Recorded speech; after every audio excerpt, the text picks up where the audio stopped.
ಬೆಂಗಳೂರಿಂದ ವಾಸಣ್ಣ ಅವರು ಇವರಿಬ್ಬರು ಸೇರಿ ಬಲವಂತ ಮಾಡಿ ಈ ಒಂದು ಪ್ರೆಸ್ ಮೀಟ್ ಮಾಡಿಸಿದ್ದಾರೆ. ನನ್ನ ಜೀವನದಲ್ಲಿ ಮೊಟ್ಟ ಮೊದಲನೇದಾಗಿ ನಾನು ವೈಯಕ್ತಿಕವಾಗಿ ಒಂದು ಪ್ರೆಸ್ ಮೀಟಿಗೆ ಅಂತ ಬಂದಿದ್ದೆ. ಇದೇ ಮೊದಲನೇ ಬಾರಿಗೆ. ಸಮಾಜಮುಖಿ ಕೆಲಸ ಆಗ್ಬೋದು, ಸಿನಿಮಾ ಆಗ್ಬೋದು, 10 ಹಲವು ಅನೇಕ ವರ್ಷಗಳಿಂದ ಇದ್ದೀನಿ. ನಾನು ಯಾವತ್ತೂ ಪ್ರೆಸ್ ಮುಂದೆ ಬರೋಕ್ಕೆ ಇಷ್ಟಪಟ್ಟಿಲ್ಲ, ಪಡೋದು ಇಲ್ಲ. ಕಾರಣ ಇಷ್ಟೇ, ನಾನೊಬ್ಬ ರಾಜಕೀಯ ನಾಯಕ ಅಲ್ಲ, ಒಂದು ಕಾರ್ಪೊರೇಟ್ ಅಲ್ಲ, ಒಂದು MLA ಆಗಬೇಕಂತ ಆಸೆ ಇಲ್ಲ, ಯಾವುದೂ ಇಲ್ಲ. ಒಂದು ಸಣ್ಣ ಕ್ರೀಡಾಪಟು, ಒಂದು ಬಡ ಕ್ರೀಡಾಪಟು ಅಂದರೆ ತಪ್ಪಾಗಲಾರ್ದು. ಸ್ನೇಹಿತರೆ, ಮನಸ್ಸು ಬಿಚ್ಚಿ ಮಾತಾಡಬೇಕಂತ ತುಂಬ ಆಸೆಯಿಂದ ಬಂದಿದ್ದೀನಿ. ನನ್ನ ಬಾಲ್ಯ ಜೀವನ 70 ಪೈಸೆ ಇರ್ತದೆ ಸ್ಕೂಲ್ ಫೀಸ್. ನಾವೆಲ್ಲ ಗೌರ್ಮೆಂಟ್ ಸ್ಕೂಲ್ ಓದೋರು. 70 ಪೈಸೆ ಸ್ಕೂಲ್ ಫೀಸ್ ಕಟ್ಟೋಕ್ಕೆ ನನ್ನ ಹತ್ರ ಕಾಸಿರ್ತಾ ಇರಲಿಲ್ಲ, ಅಂದರೆ ನಮ್ಮ ಮನೇಲಿ ಕಾಸಿರ್ತಾ ಇರಲಿಲ್ಲ. ಆ 70 ಪೈಸೆ ಫೀಸ್ನ ನೋಟಿಸ್ ಬೋರ್ಡಲ್ಲಿ ಹಾಕೋರು. ಫಸ್ಟೇ ನೋಟಿಸ್ ಬೋರ್ಡಲ್ಲಿ ಹಾಕೋರು, ಕಟ್ತಾ ಇರಲಿಲ್ಲ. 2ನೇ ಸತಿ ಹಾಕೋರು, ಕಟ್ತಾ ಇರಲಿಲ್ಲ. 3ನೇ ಸತಿ ಕಟ್ಟೋಕ್ಕೆ ಕಾಸೇ ಇಲ್ಲ, ಓಡಿಸ್ಬಿಡೋರು. ಮನೆಗೆ ಬಂದು ಜಗಳ ಮಾಡಿ, ಬಟ್ಟೆ ಇರೋದು ಅಪ್ಪ ಅಮ್ಮನ ಹತ್ರ ಜಗಳ ಮಾಡಿದಾಗ ಮಾತ್ರ ಆ ದುಡ್ಡನ್ನ ಸಾಲ ಮಾಡಿಸಿ ಕೊಡೋರು. ಅಷ್ಟು ಬಡತನ ಇತ್ತು ಸ್ನೇಹಿತರೆ. ಆ ಸ್ಕೂಲ್ ಫೀಸ್ ಕಟ್ಟಿ ಓದಂತ ನಾನು. ಜೊತೆಗೆ ನಮ್ಮ ಮನೆಯಲ್ಲಿ ಈ ಅನ್ನ ಅಂತ ಮಾಡ್ತಾಯಿದ್ರಲ್ಲ, ಅದನ್ನು ವರ್ಷಕ್ಕೆ ಒಂದ್ಸತಿ ಹಬ್ಬ ಹರಿದಿನ ಬಂದ್ರೆ, ಯುಗಾದಿ ಹಬ್ಬ, ಗಣೇಶ ಹಬ್ಬ, ಆ ಟೈಮಲ್ಲಿ ಮಾತ್ರ ಮಾಡ್ತಾಯಿದ್ರು. ನಾನು ನಮ್ಮ ಅಮ್ಮನ ಯಾವಾಗ ಕ್ವಶನ್ ಮಾಡ್ತಾಯಿದ್ದೆ, ಅಮ್ಮ ನಾವು ಶ್ರೀಮಂತರಾಗೋದು ಯಾವಾಗ, ನಾವು ಅನ್ನ ಮಾಡೋದು ಯಾವಾಗ, ಅನ್ನ ತಿನ್ನೋದು ಯಾವಾಗ ಅಂತ ತುಂಬ ಸರಿ ಕೇಳಿದ್ದೀನಿ ನಾನು. ಜೊತೆಗೆ ಒಂದು ಬೆಂಗಳೂರಲ್ಲಿ ಮಿಸ್ಟರ್ ಇಂಡಿಯಾ ಅಂದರೆ ಭಾರತ ಕಿಶೋರ ಅಂತ ಒಂದು ದೇಹದಾಢ್ಯ ಸ್ಪರ್ಧೆ ಆಗ್ತದೆ. ಆ ಸ್ಪರ್ಧೆಗೆ ನಾನು ಕರ್ನಾಟಕ ರಾಜ್ಯ ತಂಡದಿಂದ ಆಯ್ಕೆ ಆಗಿರ್ತೀನಿ. ಬೆಂಗಳೂರು ಟೌನ್ ಹಾಲ್ ಅಂದರೆ ಪುಟ್ಟಣ್ಣ ರಂಗನ ಚೌಲ್ಟ್ರಿಲಿ ಇದು ಟೌನಲ್ಲಿ ನಡೀತದೆ ಕಾಂಪಿಟೇಷನ್. ಅದಕ್ಕೆ ಭಾರತದ ಎಲ್ಲ ಕಡೆಯಿಂದ ಬಂದಿರ್ತಾರೆ. ನಾನು ಕೋಲಾರದಿಂದ ಬರಬೇಕು. ಕೋಲಾರದಿಂದ ಬರೋಕ್ಕೆ ಬಸ್ಸಲ್ಲಿ ಬಂದರೆ 4 ರೂಪಾಯಿ ಆಗ್ತದೆ. ಅದು ಲಾರಿಲಿ ಬಂದು 2 ರೂಪಾಯಿ ಆಗ್ತದೆ. ಲಾರಿಗೆ ಬರಬೇಕಾದ್ರೆ ನಾನು ಬೆಳಗ್ಗೆ 4 ಗಂಟೆಗೆ ಬಿಡಬೇಕು. 4 ಗಂಟೆಗೆ ಬಂದು ಊರಾಚೆ ಬಂದು ಬೈಪಾಸಲ್ಲಿ ನಿಂತ್ಕೊಂಡ್ರೆ ಲಾರಿಲಿ ಹತ್ತಿ ವಾಪಸ್ ಬಂದು ಅದರ ಬೇಗ ಮೊದಲು ಬಸ್ ನಿಲ್ಲಿಸ್ಬಿಡ್ತಾರೆ. ಲಾರಿನ ಒಳಗಡೆ ಬಿಡೋಣ. ಅಲ್ಲಿ ಓಡೋಕ್ಕೆ ಶುರು ಮಾಡಿದ್ರೆ ಟೌನಲ್ಲಿ ಬರ್ತೀನಿ ಸರ್, 9 ಗಂಟೆಗೆ ಬರ್ತೀನಿ. 7 ಗಂಟೆಗೆ ಬರಬೇಕಾಯ್ತು, 9 ಗಂಟೆಗೆ ಬರ್ತೀನಿ. ಸೊ ಎಲ್ಲ ಬೈತಾರೆ, ಯಾಕೆ ಲೇಟ್ ಆಯಿತು ಹಂಗೆ ಹಿಂಗೆ ಅಂತ. ಇಲ್ಲ ಸರ್, ಎಲ್ಲ ಓಡ್ಕೊಂಬಂದೆ, ಕಷ್ಟ ಆಯಿತು ಅಂತ. ಸರ್ ತೂಕ ಎಲ್ಲ ತೊಗೊಂಡು ಹೇಳ್ತಾರೆ. ಮತ್ತೆ 2 ಗಂಟೆಗೆ ಸ್ಪರ್ಧೆ ಅಂತ ಹೇಳ್ತಾರೆ. ಅಲ್ಲಿಂದ ವಾಪಸ್ಸು ಮತ್ತೆ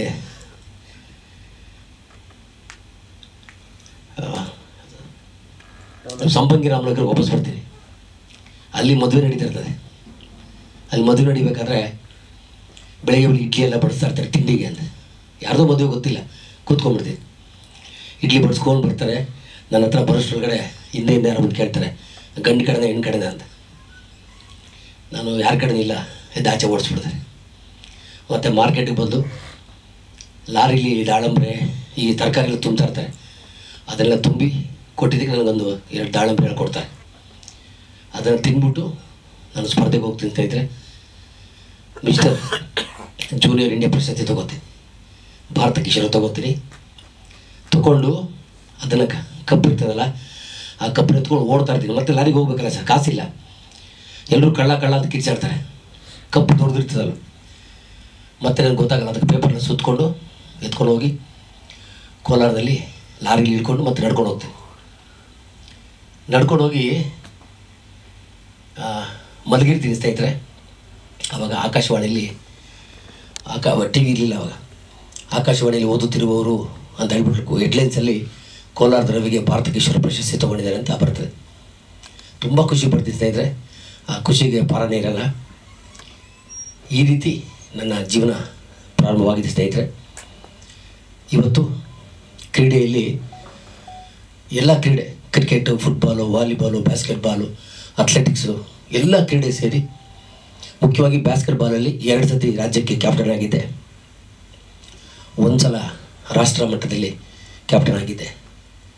ಅದು ಬಿಟ್ಟು ಬಾಡಿ ಬಿಲ್ಡಿಂಗ್ ಆಯ್ಕೆ ಮಾಡಿಕೊಂಡೆ. ಬರೀ ಬಾಡಿ ಬಿಲ್ಡಿಂಗ್ ಒಂದರಲ್ಲೇ, ಅಂದರೆ ನ್ಯಾಚುರಲ್ ಬಾಡಿ ಬಿಲ್ಡರ್.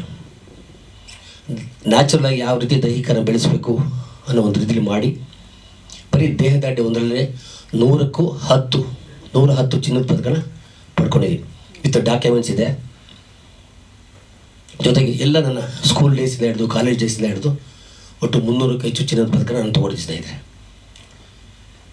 ಸೊ ಇದು ನನ್ನ ಒಂದು ಜರ್ನಿ. ಅದಾದ ನಂತರ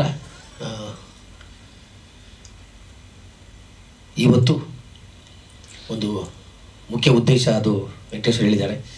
ಇಷ್ಟೇ ಸ್ನೇಹಿತರೆ, ನಮ್ಮಪ್ಪ ನಮ್ಮ ತಾಯಿ ತಿಳ್ಕೊಂಡು ಒಂದು 6 ತಿಂಗಳಾಗಿರ್ತದೆ.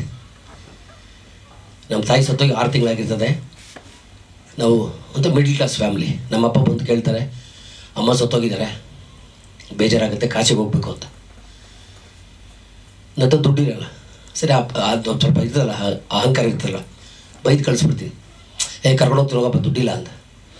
ಮತ್ತೆ ಒಂದು ತಿಂಗಳು ಬಿಟ್ಕೊಂಡ್ಬರ್ತಾರೆ, ಕಾಶಿ ಕಳಿಸೋ ಮಗನೇ ಅಂತ. ಮತ್ತೆ ಹೆಂಗೆ ಹೇಳೋದು ಅಂದ್ಬಿಟ್ಟು, ಆಯ್ತು ನೀನು ಕರ್ಕೊಂಡು ಹೋಗ್ತೀನಿ ಹೋಗು, ಫ್ಲೈಟಲ್ಲಿ ಕರ್ಕೊಂಡು ಹೋಗ್ತೀನಿ ಅಂತ ಸುಳ್ಳು ಹೇಳ್ಬಿಡ್ತೀನಿ. ಅವರು ಊರಿಗೆ ಹೋಗ್ತಾರೆ. ಅದೇ ಖುಷಿಲಿ ಏನು ಮಾಡ್ತಾರೆ, ಊರ್ಲೆಲ್ಲರೂ ತಿಳ್ಕೊತಾರೆ, ನನ್ನ ಮಗ ನನ್ನ ಫ್ಲೈಟಲ್ಲಿ ಕಾಶಿ ಕರ್ಕೊಂಡು ಹೋಗ್ತಾ ಇದ್ದೇನೆ ಅಂತ.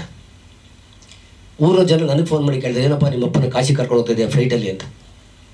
ಇದು ದೊಡ್ಡ ಕೆಲಸ ಆಯ್ತಲ್ಲಪ್ಪ. ಮತ್ತೆ ಸಾಲ ಮಾಡಿ ಟಿಕೆಟು ಪರ್ಚೇಸ್ ಮಾಡ್ತೀನಿ. ನಮ್ಮಪ್ಪನ ಫೋನ್ ಮಾಡಿ 5 ಗಂಟೆ ಸಾಯಂಕಾಲ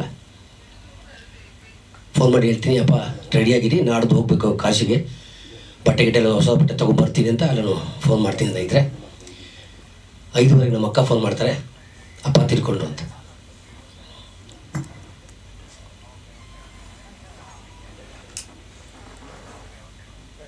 ಕೊನೆ ಇರಲ್ಲ. ನನಗೆ ದೇವಶಕ್ತಿ ಕೊಟ್ಟರೆ, ಅದು ನಾನೇನಾದರೂ ಮುಂದಕ್ಕೆ ದೊಡ್ಡ ವ್ಯಕ್ತಿ ಆದರೆ ಒಂದು 25 ಜನನ ಅಥವಾ 50 ಜನನ ನಮ್ಮ ತಂದೆ ಹೆಸರಲ್ಲಿ ಕಾಶಿ ಕರ್ಕೊಂಡು ಹೋಗ್ಬೇಕು ಅಂತ ಅವತ್ತೇ ತೀರ್ಮಾನ ಮಾಡ್ತೀನಿ ಸ್ನೇಹಿತರೆ. ತೀರ್ಮಾನ ಮಾಡ್ತೀನಿ, ಆದರೆ ದುಡ್ಡು ಬೇಕಲ್ಲ. ಅವ್ರು ನಾನು ಮಾಡಿದ ತಪ್ಪಿನ ಒಂದು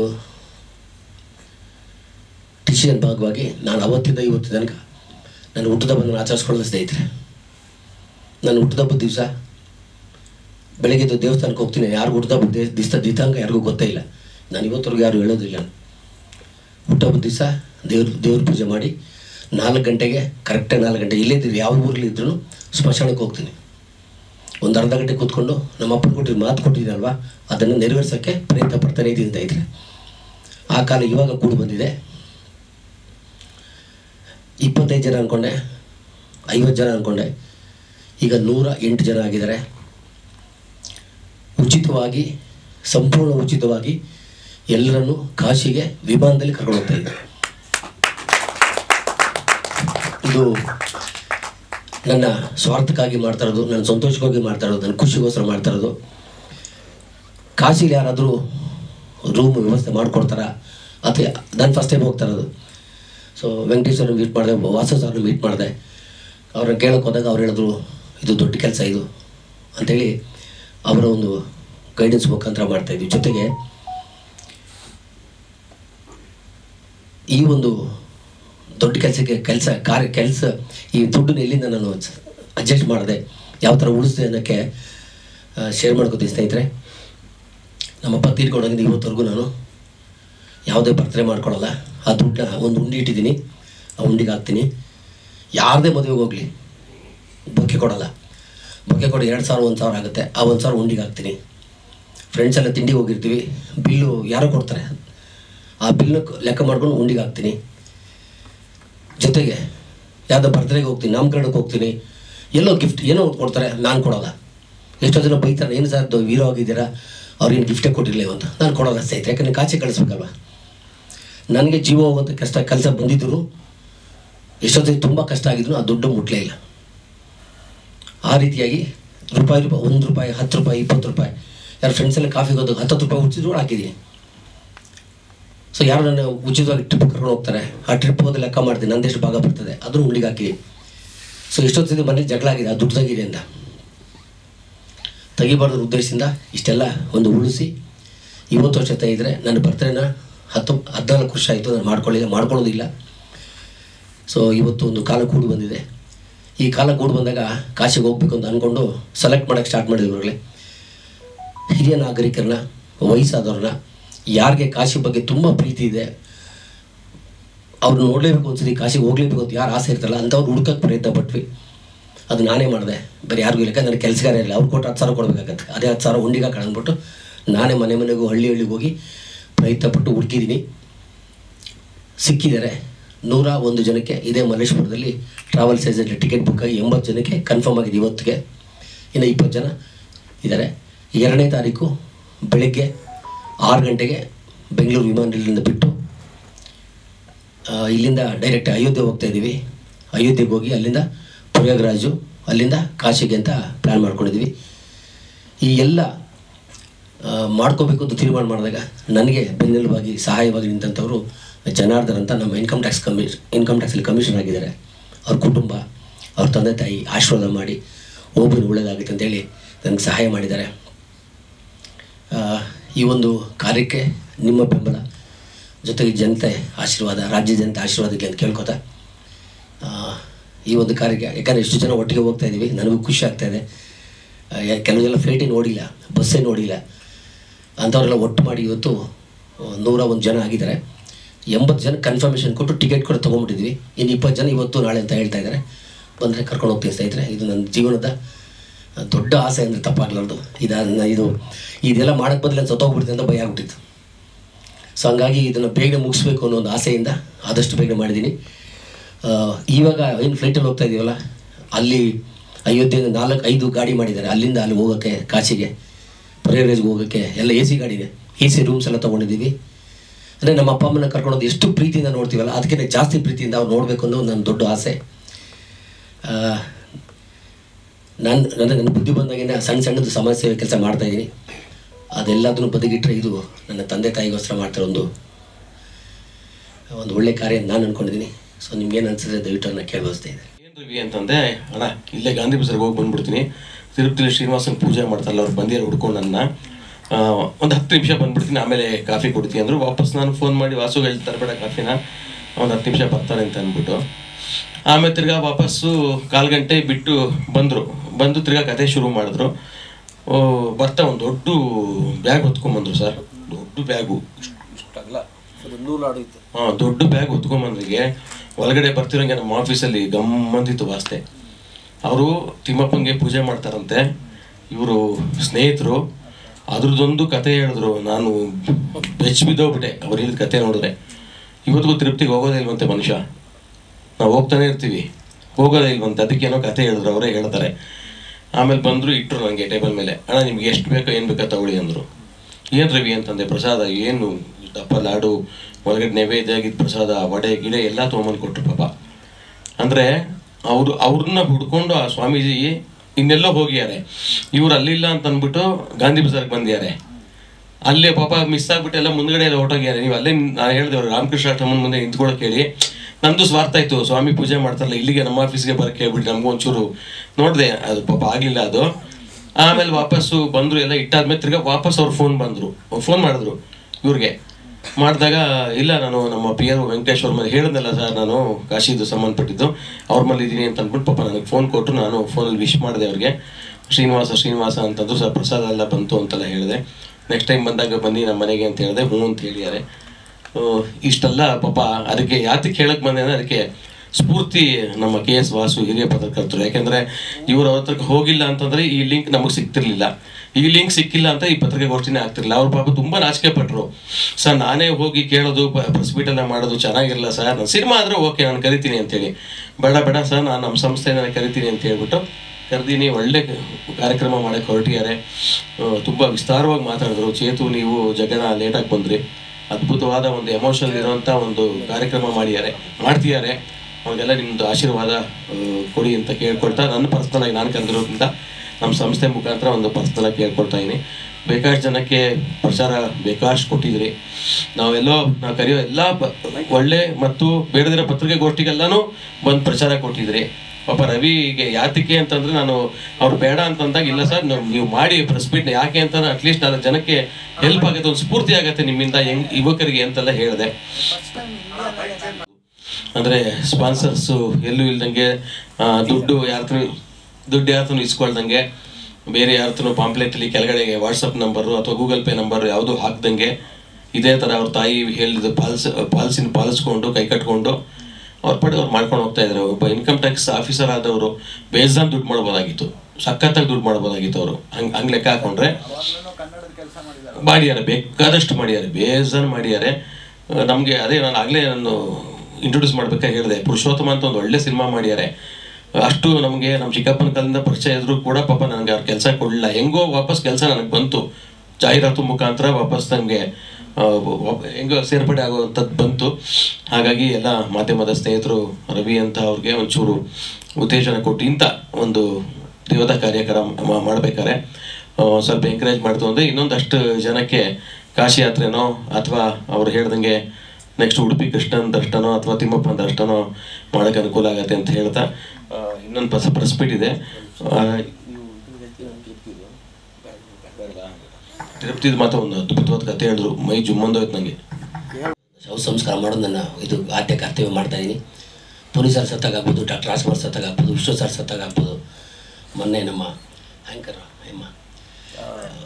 ಅಪರ್ಣ ಮೇಡಮ್ ಆಗ್ಬೋದು. ಈ ಥರ ಅವರು ಸಿನಿಮಾ ಸ್ಟಾರ್ಸ್ ಅಂತೆಲ್ಲ ಎಲ್ಲ ಯಾರು ಸತ್ರು ನಾನು ಫಸ್ಟ್ ಇರ್ತೀನಿ. ನನ್ನ ಆದ್ಯ ಕರ್ತವ್ಯ ನನ್ನ ಕೂಡ ಸರ್ ಎಷ್ಟು ಅಂತ ಕೌಂಟ್ ಮಾಡಿಲ್ಲ, ಬಟ್ ಸಾವಿರಾರು ಆಗಿದೆ ಸರ್. ನಾನು ಬುದ್ಧಿ ಬಂದಾಗಿಂದ ಮಾಡ್ತಾನೆ ಇದ್ದೀನಿ.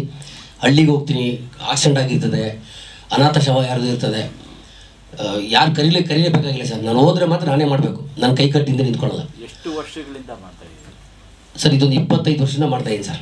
25-30 ವರ್ಷದಿಂದ ಅನಾಥ ಶವ ಸಂಸ್ಕಾರ ನಾನೇ ಮಾಡ್ತಾಯಿದ್ದೀನಿ. ನಮ್ಮ ತಾಯಿ ಹೇಳಿದಕ್ಕೆ ಮಾಡ್ತೀನಿ ಸರ್. ಕಾರಣ ಏನಾದ್ರು ಬಲವಾದ ಕಾರಣ ಇದೆಯಾ? ನನ್ನ ಬಡತನ ಸರ್, ನನ್ನ ಬಡತನ ಹೆಂಗೆ ಮೇಲೆ ಬರಬೇಕು. ಆಮೇಲೆ ಸರ್, ಯಾರು ಭಯ ಭಕ್ತಿ ಇರ್ತದೆ ಅವ್ರಿಗೆ ಮುಕ್ತಿ ಸಿಗ್ತದೆ, ಯಾರು ಭಯ ಭಕ್ತಿ ಇಲ್ಲ ಅವ್ರಿಗೆ ಮಣ್ಣು ಮುಕ್ತಿ ಅಂತ ನನ್ನ ತಾಯಿ ಹೇಳಿದಂಥ ಒಂದು ವೇದವಾಕ್ಯನ ಯಾವಾಗಲೂ ಪಾಲಿಸ್ತೀನಿ. ಯಾರನ್ನ ಸತ್ತೋಗಿರಲಿ ಸರ್, ನನಗೆ ಬೇಕಾಗಿಲ್ಲ, ಫಸ್ಟ್ ಇರ್ತೀನಿ ಸರ್ ಅಲ್ಲಿ. ಅಂದರೆ ನನಗೆ ಅದು ಇದನ್ನು ಗೊತ್ತಿಲ್ಲ, ಇರ್ತೀನಿ. ಆಮೇಲೆ ಶವ ಸಂಸ್ಕಾರ ನಾನೇ ಮಾಡಿ, ನಾನೇ ಬೆಂಕಿ ಹಾಕಿ ಅಥವಾ ನಾನೇ ಮಣ್ಣಿಗೆ ಹಾಕಿ ಬಂದು 1 ನಿಮಿಷ ತಿರುಗಿದ ತಕ್ಷಣ ಎಲ್ಲ ಮರ್ತು ಹೋಗ್ತೀನಿ ಸರ್. ಹೌದು ಸರ್, ಕರೋನಾ ತಾಯಿಯವರು ಹೇಳಿದ್ದಕ್ಕೆ ಈ ಕೆಲಸ ಮಾಡಿದ್ರಿ, ನಿಮ್ಮ ತಂದೆಯವರು ಹಾಗಾಗಿದ್ದಕ್ಕೆ ಇದು ತೀರ್ಥ ಕೆಲಸ ಮಾಡ್ತಾ ಇದ್ದಾರೆ. ತಂದೆ ತಾಯಿಯ ಒಂದು ಆಶೀರ್ವಾದ ಮತ್ತು ಅವರ ಮಾರ್ಗದರ್ಶನ ನಿಮಗೆ ಭಾಳ. ಹೌದು ಸರ್, ನನ್ನ ತಂದೆ ಯಾವಾಗಲೂ ಏನೇ ಕಷ್ಟ ಬಂದಾಗ ನಮ್ಮ ಅಪ್ಪನ ಜಗಳ ಮಾಡಿದಾಗ ತಡ್ಕೊಳ್ಳೋ ಗುರು ಇದ್ದಾನೆ, ನಾನು ತಡ್ಕೊಳ್ಳೋ ಗುರು ಇದೆ, ನೀನು ಒಳ್ಳೇದು ಮಾಡ್ತಾನೆ. ನಾನು ಯಾವ ಸೀಮೆ ಗುರು ಅನ್ನಪ್ಪ, ನನಗೆ ಇಲ್ಲಿ ಫೀಸ್ ಕಟ್ಟಕ್ಕೆ ಕಾಸಿಲ್ಲ, ಸ್ಕೂಲ್ ಯೂನಿಫಾರ್ಮ್ ಇಲ್ಲ, ಬರೀ ಪೆನ್ ಇಲ್ಲ, ಪೆನ್ಸಿಲ್ ಇಲ್ಲ ಅಂತ ಜಗಳ ಮಾಡಿದಾಗ ಗುರು ಬರ್ತಾನೆ ಇರೋ ಅಂತ ಹೇಳೋರು. ಆ ಗುರು ಯಾವ ಮುಖಾಂತರ ಬಂದಾಗ ಗೊತ್ತಿಲ್ಲ. ಇವತ್ತು ಭಗವಂತ ನನ್ನೆಲ್ಲ ಲೈಫ್ ಸೆಟ್ಲ್ ಆಗಿದ್ದೀನಿ ಅನ್ನೋದಕ್ಕೆ ಇದೇ ಸಾಕ್ಷಿ ಐತೆ ಸರ್. 1ನೇ ತಾರೀಕು ರಾತ್ರಿ ಇಲ್ಲಿಂದ ಹೊರಡ್ತೀವಿ ಸರ್. ಎಷ್ಟು ಜನ ಆಗಿದ್ದಾರೆ ಸರ್ ಇಲ್ಲಿವರೆಗೂ? ಸರ್ 108 ಜನ ಸರ್, 108 ಜನ ಅಂದ್ಕೊಂಡ್ವಿ, ಅದು 101 ಜನ ಆಗಿದ್ದಾರೆ. 80 ಜನ ಟಿಕೆಟ್ ಫಿಕ್ಸ್ ಆಗಿದೆ ಇವತ್ತು. 80 ಜನ ಆಗಿದೆ ಸರ್. 1ನೇ ತಾರೀಕು ಇಲ್ಲಿಂದ ಬಿಡ್ತೀವಿ ಸರ್. 6 ಗಂಟೆ ಫಸ್ಟ್ ಫ್ಲೈಟು, ಡೈರೆಕ್ಟಾಗಿ ಅಯೋಧ್ಯೆ ಹೋಗ್ತೀವಿ ಸರ್. ಪ್ರಭು ಶ್ರೀರಾಮನ ದರ್ಶನ ಮಾಡಿಕೊಂಡು ಅಲ್ಲಿಂದ ತಿಂಡಿ ಕೊಡಿಸಿ ಪ್ರಯಾಗ್ರಾಜ್ ಹೋಗ್ತೀವಿ ಸರ್. 5 TT ಮಾಡಿದ್ದೀವಿ ಸರ್. 1 TTಲಿ ಎಲ್ಲ ಬಟ್ಟೆ ಇದು ಲಗೇಜೆಲ್ಲ ಹಾಕ್ತೀವಿ. 4 TTಲಿ 25 ಜನ ಕೂತ್ಕೋತೀವಿ ಸರ್. ಪ್ರಯಾಗ್ರಾಜ್ ಹೋಗ್ತೀವಿ, ಅಲ್ಲಿಂದ 1 ಅವರ್ ಅಲ್ಲಿ ಟೈಮ್ ಸ್ಪೆಂಡ್ ಮಾಡಿ ಅಲ್ಲಿ ಊಟ ಗೀಟ ಕೊಡಿಸಿ ಅಲ್ಲಿಂದ ಕಾಶಿಗೆ ಹೋಗ್ತೀವಿ, ವಾರಣಾಸಿಗೆ ಹೋಗ್ತೀವಿ ಸರ್. ವಾರಣಾಸಿಲಿ ಜಂಗಮವಾಡಿ ಮಠ ಅಂತಿದೆ ಸರ್, ಅಲ್ಲಿ ರೂಮ್ಸ್ ತೊಗೊಂಡಿದ್ದೀವಿ ಸರ್. ಎಲ್ಲ AC ರೂಮ್ ಮಾಡಿದ್ದೀವಿ ಸರ್. ಎಲ್ಲ ಅಲ್ಲಿ ಉಳ್ಕೋತಾರೆ. ಅದಾದಮೇಲೆ ಹೊಸ ಬಟ್ಟೆ ಕೊಡ್ತೀವಿ, ದೇವ್ರ ದರ್ಶನ ಮಾಡಿಸಿ, ಗಂಗಾರತಿ ದರ್ಶನ ಮಾಡಿಸಿ, ಅಲ್ಲಿಂದ ನೆಕ್ಸ್ಟ್ ಡೇ ಬೋಟಲ್ಲಿ ಎಲ್ಲ ಘಾಟು ಒಂದು ವಿಸಿಟ್ ಮಾಡಿಸಿ ಮತ್ತೆ ಅವ್ರು ವಾಪಸ್ ಕರ್ಕೊಂಡು ಊಟ ಗೀಟ ಕೊಡಿಸಿ ಹೊಸ ಬಟ್ಟೆ ಕೊಟ್ಟು ಮತ್ತೆ ಫ್ಲೈಟಿಂದ 4ನೇ ತಾರೀಕು ಕರ್ಕೊಂಡ್ಬರ್ತೀವಿ ಸರ್. 4 ರಾತ್ರಿಗೆ ವಾಪಸ್ ಬರ್ತೀವಿ ಸರ್. ಸರ್, ನನ್ನ ಫ್ಯಾಮ್ಲಿಲಿ ನಾವೊಂದು 10 ಜನ ಇದ್ದೀವಿ ಸರ್. ನನ್ನ ಅಣ್ಣ 5 ಜನ, ಅಕ್ಕ ತಮ್ಮರು 5 ಜನ, ನನ್ನ ಸ್ನೇಹಿತರು, ಆಮೇಲೆ ಸ್ವಲ್ಪ ಹೆಲ್ತಿಯಾಗಿರೋ ಜಿಮ್ ಹುಡುಗರು ಬರ್ಬೋದು ಇಟ್ಕೊಂಡಿದ್ದೀನಿ. 2 ಡಾಕ್ಟ್ರ್ ಇದ್ದಾರೆ, ಒಬ್ಬರು ಅಡ್ವೊಕೇಟ್ ಇದ್ದಾರೆ, ಆಮೇಲೆ ಒಬ್ಬರು ನರ್ಸ್ ಇದ್ದಾರೆ, ಇನ್ಶೂರೆನ್ಸ್ ಮಾಡ್ತಿದ್ದೀನಿ. ಸೊ ಇಷ್ಟೆಲ್ಲ ಅಂದರೆ ನಮ್ಮ ತಂದೆ ತಾಯಿ ಹೋದಾಗ ಎಷ್ಟು ಖುಷಿ ಹೋಗ್ತೀವಲ್ಲ ಸರ್, ಅಷ್ಟೇ ಖುಷಿಯಿಂದ ಅವ್ರು ಕರ್ಕೊಂಡು ಹೋಗ್ತೀವಿ ಸರ್. ಅದನ್ನ ನೋಡೋಕ್ಕೆ ಹೇಳ್ದಲ್ಲ ಸರ್, ನೋಡೋಕ್ಕೆ ಒಂದು ಖುಷಿ ಸರ್. Thank you sir.